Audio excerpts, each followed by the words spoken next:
ஸ்தோத்திரம். தேவனுக்கு மகிமை உண்டாவதாக. ஆண்டவரும் இரட்சகருமான இயேசு கிறிஸ்துவின் நாமத்தில் உங்கள் யாவருக்கும் என் அன்பின் வாழ்த்துக்களை தெரிவித்துக் கொள்கிறேன். தேவனின் வார்த்தை வெளிப்படும் நேரம். தேவ செய்தியின் தலைப்பு அவனை விடுவிப்பார். என் அன்பு தேவச்சனமே, இந்த நாள்ல யாரை கர்த்தர் விடுவிப்பார் என்பதை குறித்து தான் நம்ம இன்றைக்கு பார்க்க போகிறோம். வேதாகமத்துல ஒரு வசனம் மிகவும் அழகா எழுதப்பட்டிருக்கு. சங்கீதங்களின் புஸ்தகம் 34ஆம் அதிகாரம் 19ஆம் வசனத்தை வாசிக்கும் பொழுது, நீதிமானுக்கு வரும் துன்பங்கள் அநேகமா இருக்கும், கர்த்தர் அவைகள் எல்லாவற்றிலும் நின்று அவனை விடுவிப்பார். ஹல்லேலூயா. இங்க ரொம்ப அழகா எழுதப்பட்டிருக்கு, நீதிமானுக்கு வரும் துன்பங்கள் அநேகமா இருக்குமாம், அவை எல்லாவற்றிலும் நின்று அவனை கர்த்தர் என்ன பண்ணுவாராம்? விடுவிப்பாராம். ஹல்லேலூயா. இன்றைக்கு கூட யாரை கர்த்தர் விடுவிப்பாருன்னு சொல்லிட்டு தான் நம்ம பார்த்து கொண்டிருக்கிறோம். ஹல்லேலூயா. யாரை கர்த்தர் விடுவிப்பாருன்னு சொன்னா, நீதிமானை கர்த்தர் விடுவிப்பாராம். ஹல்லேலூயா. நீதிமான் என்று சொன்னால் யார் என்றால், தேவனுடைய வார்த்தைகளுக்கு செவி கொடுத்து தேவனுடைய வழிகளை நடந்து அவருக்கு பயந்து வாழக்கூடியவன் தான் யாரு? நீதிமான். இந்த நீதிமானை தான் சொல்றாரு, அவனை கர்த்தர் விடுவிப்பார். ஹல்லேலூயா. இன்றைக்கு கூட உங்களை கர்த்தர் விடுவிக்க வேண்டுமா? அதாவது எதிலிருந்து விடுதலை? இன்றைக்கு பாருங்க, அநேகர் பாவத்திலிருந்து இன்றைக்கு கட்டப்பட்ட ஒரு சூழ்நிலையில வாழ்ந்து கொண்டிருக்கிறீங்க. சாபத்துல கட்டப்பட்டிருக்கிறீங்க, வியாதியில கட்டப்பட்டிருக்கிறீங்க, வறுமையில கட்டப்பட்டிருக்கிறீங்க, கடன் பிரச்சனையில கட்டப்பட்டிருக்கிறீங்க. இப்படிப்பட்ட கட்டப்பட்ட ஒரு சூழ்நிலைகளை வாழ்ந்து கொண்டிருக்கிற உங்களை பார்த்து தான் சொல்றாரு, அவனை விடுவிப்பேன். ஹல்லேலூயா. ஆகவேதான் சொல்றாரு, தாவீது அழகா சொல்றாரு, நீதிமானுக்கு வரும் துன்பங்கள் அநேகமா இருக்குமாம், ஆனால் அவைகள் எல்லாவற்றிலுமே நின்று கர்த்தர் அவனை விடுவிப்பாராம். அப்போ கர்த்தர் ஒரு மனுஷன் கூட இருக்கணும்னு சொன்னா அவன் எப்படி இருக்கணும்? நீதிமானா இருக்கணும். இன்னைக்கு நான் நிறைய பேர் சொல்வீங்க, நான் சரியாய் சபைக்கு போறேங்க, நல்லா ஜெபிக்கிறேங்க, நல்ல வேதத்தை வாசிக்கிறேங்க, நான் எந்த ஒரு பாவமும் செய்யறது இல்லைங்க, தேவனுக்கு ரொம்ப பிரியமா வாழ்ந்து கொண்டிருக்கிறேங்க, அவருக்கும் எனக்கும் அப்படிப்பட்ட ஒரு உறவு காணப்படுதுங்க, ஆனா கூட என்னுடைய வாழ்க்கையில ஏன் இந்த பிரச்சனை, ஏன் இந்த போராட்டம், ஏன் இந்த வியாதி என்னை விட்டு நீங்க மாட்டேங்குது, இந்த கடன் என்னை விட்டு நீங்க மாட்டேங்குது, எனக்கு இந்த ஒரு குறை மாத்திரம் தாங்க இருக்கு, இதுல இருந்து எனக்கு ஒரு விடுதலை கிடைச்சா போதுங்கன்னு சொல்லிட்டு நிறைய பேர் புலம்பிக் கொண்டிருப்பதை நான் நிறைய நேரத்துல கேட்டிருக்கிறேன். இன்றைக்கு கூட இந்த வார்த்தைகளை கேட்டுக்கொண்டிருக்கிற உங்களுடைய வாழ்க்கையில இப்படிப்பட்ட புலம்பல்களோடு கூட வாழ்ந்து கொண்டிருக்கிறீங்களா? உங்களை பார்த்து தான் சொல்றாரு, அவனுக்கு நிறைய பிரச்சனைகள் இருக்கும், ஆனால் அவன் எல்லாவற்றிலுமே நின்று கர்த்தர் என்ன பண்ணுவாராம்? அவனை விடுவிப்பாராம். ஹல்லேலூயா. இன்றைக்கு உங்களை கர்த்தர் விடுவிக்க வல்லவரா இருக்கிறார். யார் நீங்கள்? நீதிமான்கள். ஹல்லேலூயா. நீதிமானுக்கு நிறைய பிரச்சனை வரங்க, வந்தாலும் கர்த்தர் உங்களோடு கூட இருப்பார். ஹல்லேலூயா. பாருங்க, இதுலயே சொல்றாரு 15ஆம் வசனத்துல, கர்த்தருடைய கண்கள் நீதிமான்கள் மேல் நோக்கமா இருக்கிறது, அவருடைய செவிகள் அவர்கள் கூப்பிடுதலுக்கு திறந்திருக்கிறது. ஹல்லேலூயா. அப்ப பாருங்க, நீதிமானுக்கு கர்த்தருடைய கண்ணு அவர் மேலதான் இருக்குங்களாம். ஹல்லேலூயா. இன்னைக்கு உங்க மேலதாங்க கர்த்தருடைய கண் இருக்கு. அதனால நீங்க சோர்ந்து போகாதீங்க. உங்களுடைய ஜெபத்தை தேவன் கேட்டுக்கொண்டே இருக்கிறார். என் ஜெபத்தை தேவன் கேட்கலன்னு சொல்லிட்டு ஃபீல் பண்ணி கொண்டிருக்கிறாதீங்க. உங்களுடைய ஜெபங்களை கர்த்தர் கேட்டுக்கொண்டிருக்கிறார். உங்களுடைய விண்ணப்பங்களை கர்த்தர் கேட்டுக்கொண்டிருக்கிறார். உங்களுடைய வேண்டுதல்களை கர்த்தர் கேட்டுக்கொண்டிருக்கிறார். உங்களுடைய ஜெபங்களை கர்த்தர் கேட்டுக்கொண்டிருக்கிறார். ஹல்லேலூயா. அவர் கேளாதவர் போல இருக்கிறாருன்னு சொல்லிட்டு ஃபீல் பண்ணி கொண்டிருக்கிறாதீங்க. ஹல்லேலூயா. அங்க வழியில பர்த்திமையை கூட கூப்பிடுறாரு, தாவீதின் குமாரனே எனக்கு இறங்கும். பாருங்க, எல்லாரும் சொல்றாங்க, நீ கூப்பிடுறது ஆண்டவர் கேட்க மாட்டாரு, சைலண்டா இருன்னு சொல்றாங்க. ஆனா கூட முன்னிலும் மிகவும் அதிகமாய் கர்த்தரை நோக்கி கூப்பிடுறார். ஹல்லேலூயா. யார் ஒருத்தர் நீதிமானா இருக்கிறீங்களோ உங்கள் கூப்பிடுதலை கர்த்தர் கேட்டுக்கொண்டிருக்கிறார். ஹல்லேலூயா. உங்களுடைய விண்ணப்பங்களை கர்த்தர் கேட்டுக்கொண்டிருக்கிறார். ஆகவே சோர்ந்து போய் நிற்காதீங்க. உங்களுடைய வாழ்க்கை நிறைய பிரச்சனைகள் வரும், போராட்டங்கள் வரும், நிந்தைகள் வரும், அவமானங்கள் வரும், ஆனால் கர்த்தர் உங்க கூட இருப்பார். ஹல்லேலூயா. யோபுடைய வாழ்க்கையில பாருங்க, யோபு நீதிமான், உத்தமனும் சன்மார்க்கனும் தேவனுக்கு பயந்து பொல்லாப்புக்கு விலகிறவனுமா இருந்த யோபு தாங்க, அவனுடைய வாழ்க்கையில அப்படிப்பட்ட பிரச்சனைகள் வந்தா கூட யோபு தேவனை விடாமல் உறுதியாய் பற்றி கொண்டது நிமித்தமாக அவருடைய வாயினால எந்த ஒரு பாவமும் செய்யல, குறை சொல்லவும் இல்லையா. ஹல்லேலூயா. அப்ப பாருங்க, யோபுக்கு முன்னிருந்ததை காட்டிலும் அவருடைய பின்னிருந்தது மிகவும் அதிகமாய் ஆசீர்வதிக்கப்பட்டார். ஹல்லேலூயா. முன்னிலைமையை பார்க்கிலும் பின்னிலைமையை கர்த்தர் அதிகமாய் ஆசீர்வதித்தார். இன்றைக்கு நீதிமானாகிய உங்களுடைய வாழ்க்கையில கூட பிரச்சனைகள் வருதா, போராட்டங்கள் வருதா, சோர்ந்து போய் காணப்படாதீங்க. அந்த மத்தியில கர்த்தர் உங்களை ஆசீர்வதிப்பதற்காகத்தான் ஒரு சில பிரச்சனைகள் உங்கள் வாழ்க்கையில வரும். ஹல்லேலூயா. இன்றைக்கு கூட இந்த வார்த்தைகளை கேட்டுக்கொண்டிருக்கிற தேவ ஜனமே, உங்களுடைய வாழ்க்கையில நீங்கள் நீதிமான்கள், நீங்கள் தேவனுடைய பிள்ளைகள், உங்களுக்கு தாங்க பிரச்சனைகள் வரும். ஹல்லேலூயா. அதாவது தகப்பன் யாரை ரொம்ப நேசிக்கிறார்களோ அவர்களை தான் சிச்சிப்பாங்க. ஹல்லேலூயா. இப்ப பாருங்க, உங்களுடைய பிள்ளைகள் தாங்க நீங்க சிச்சிப்பீங்க. ரோட்ல போற பிள்ளைங்களா நீங்க என்ன பண்ண மாட்டீங்க, கண்டிஷன் பண்ண மாட்டீங்க. ஏன்னா அவங்களுடைய பிள்ளைங்க, அதை அவங்க பார்த்துக்கொள்வாங்க. அப்போ யார் ஒருத்தர் நாம அதிகமாய் நேசிக்கிறோமோ, யார் ஒருத்தர் நம்ம ரொம்ப விரும்புகிறோமோ, என் பிள்ளை நல்லா இருக்கணும், என் பொண்ணு நல்லா இருக்கணும்னு சொல்லிட்டு யார் ஒருத்தர் நீங்க அதிகமாய் நேசிக்கிறீங்களோ அவர்களை தான் நீங்க என்ன பண்ணுவீங்க, கண்டிப்பீங்க. அவர்களுக்கு தான் சரியான வார்த்தைகளை சொல்லிக் கொடுப்பீங்க. அடுத்தவங்களை கூப்பிட்டு நீங்க ஒரு காரியங்களை சொல்ல மாட்டீங்க. அதே போலதான் இன்றைக்கு தேவன் உங்களை சிச்சிக்கிறாரு. தேவன் உங்கள் வாழ்க்கையில ஒரு சில பிரச்சனைகள் உங்களுடைய வாழ்க்கையில வருதுன்னு சொன்னா அதுக்கு பின்னாடி தேவன் உங்களுக்கு ஒரு பெரிய ஆசீர்வாதத்தை வைத்திருக்கிறார், ஒரு பெரிய மேன்மையை வைத்திருக்கிறார். அதை மாத்திரம் எப்பொழுதும் நினைவில் கொண்டே இருங்கள். ஹல்லேலூயா. ஆகவேதான் அன்பு தேவஜனமே, இந்த நாள்ல உங்களுடைய வாழ்க்கையில கூட பிரச்சனைகள் வருதா, நீங்கள் தேவனுடைய பிள்ளைகள். ஹல்லேலூயா. ஆகவே உங்களுடைய வாழ்க்கையில கர்த்தர் உங்களோட கூடவே இருப்பாராம். ஹல்லேலூயா. எந்த விதமான பிரச்சனைகள் வந்தாலும் கவலைப்படாதீங்க, தேவன் உங்க கூட இருப்பார். ஹல்லேலூயா. இந்த வார்த்தை சொல்றாரு பாத்தீங்களா, தாவீதுடைய வாழ்க்கையில நிறைய பிரச்சனைங்க.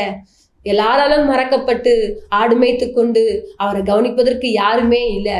ஆனா கூட என்ன பண்றாருன்னா, தாவீது ஒவ்வொரு நாளும் கர்த்தரை தேடிக்கொண்டே இருக்கிறார். ஒவ்வொரு நாளும் சொல்றாரு, கர்த்தரை நான் எக்காலத்திலும் ஸ்தோத்தரிப்பேன், அவர் துதி எப்போதும் என் வாயில் இருக்கும். ஹல்லேலூயா. இப்ப பாருங்க, தாவீது அரசனாய் மாறுறாரு.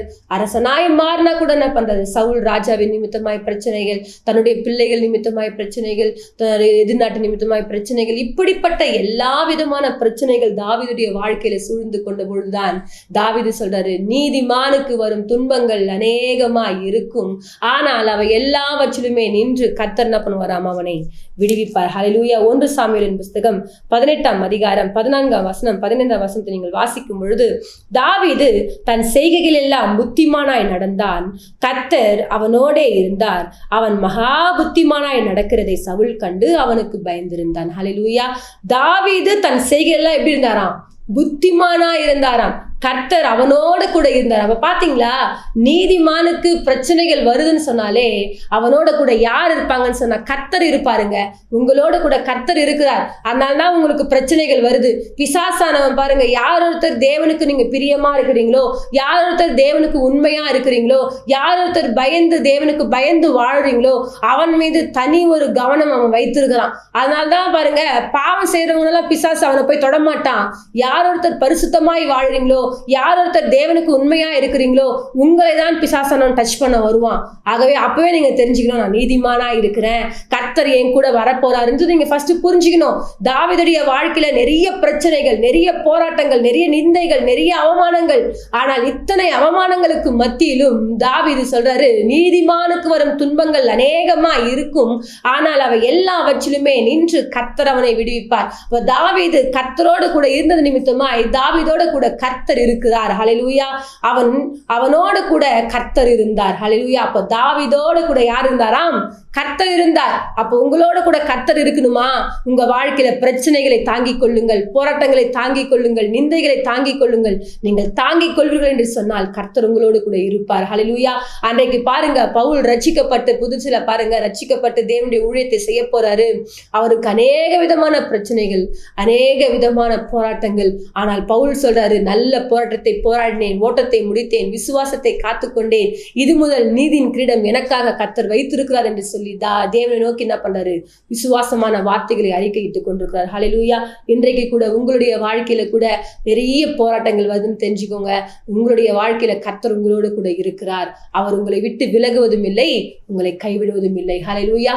இன்னொரு சம்பவத்தை நாம் வாசிப்போம். என்னாகமம் புஸ்தகம் 16ஆம் அதிகாரம் 1ஆம் வசனம் 2ஆம் வசனத்தை நாம் வாசிக்கும் பொழுது, லேவிக்கு பிறந்த கோகாத்தின் குமாரனாகிய இத்சேயாரின் மகன் கோராகு என்பவன் ரூபன் வம்சத்தில் உள்ள எலியாவின் குமாரராகிய தாத்தானையும் அபிராமையும் பேலேத்தின் குமாரனாகிய ஓனையும் கூட்டிக் கொண்டு இஸ்ரவேல் புத்திரரில் சபைக்கு தலைவர்களும் சங்கத்துக்கு அழைக்கப்பட்டவர்களும் பிரபலமானவர்களும் ஆகிய 250 பேர்களோடும் கூட மோசேக்கு முன்பாக எழும்பி.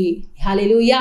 இங்க அபிராம், தாத்தான் என்பவர்கள் என்ன பண்றாங்க சொன்னா 250 பேரை கூட்டிக் கொண்டு மோசேவும் ஆரோன் மாத்திரம்தான் தேவனுடைய ஊழியத்தை செய்யணுமா, ஏன் நாங்கள்லாம் அந்த காரியங்களை செய்ய முடியாதா, அவர்கள் தான் வழிநடத்தி கொண்டு போகணுமான்னு சொல்லிட்டு என்ன பண்றாங்கன்னு சொன்னா மோசேக்கு விரோதமாகவும் ஆரோனுக்கு விரோதமாகவும் என்ன பண்றாங்க, எழும்பி நிற்கிறாங்க.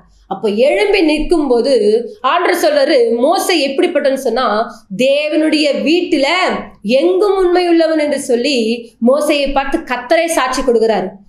ஆரோனை பார்த்து கர்த்தர் சொல்றாரு, என் பரிசுத்தனாகிய ஆரோன் என்று. அப்போ தேவனுடைய பிள்ளைகளாகிய நீதிமான்களாகிய மோசேக்கு விரோதமாகவும் ஆரோனுக்கு விரோதமாகவும் ஒரு கூட்டம் என்ன பண்றாங்க, எழும்பிட்டாங்க. எழும்பின உடனே மோசே போயிட்டு என்ன பண்ற, தேவ சமூகத்துல போயிட்டு முகம் குப்புற விழுந்து, ஆண்டவரே எங்களை இப்படியெல்லாம் பேசுறாங்கப்பான்னு சொல்லிட்டு ஒரு சில காரியங்களை சொல்லி மோசே ஜெபிக்கும் பொழுது கர்த்தர் அவர்களோடு கூட வந்துட்டார். ஹல்லேலூயா.